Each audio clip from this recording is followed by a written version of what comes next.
আমার বাবার জন্য কিছু টাকা দান করব, এখন কাকে দিলে বেশি উত্তম হবে? আমরা আমাদের মৃত মা বাবার জন্য, স্বামী স্ত্রীর জন্য, আত্মীয় স্বজনের জন্য, একে অন্যের জন্য অনেক সময় দান করি, তাই না? এই দানের টাকা সবচেয়ে বেশি কাকে দিলে উত্তম হবে?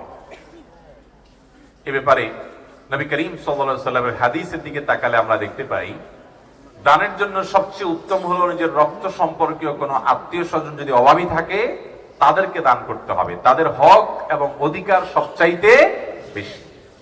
নবী করিম সাল্লাল্লাহু আলাইহি ওয়াসাল্লাম বলেছেন, আস-সাদাকাতু আলাল মিসকিনি সাদাকাহ।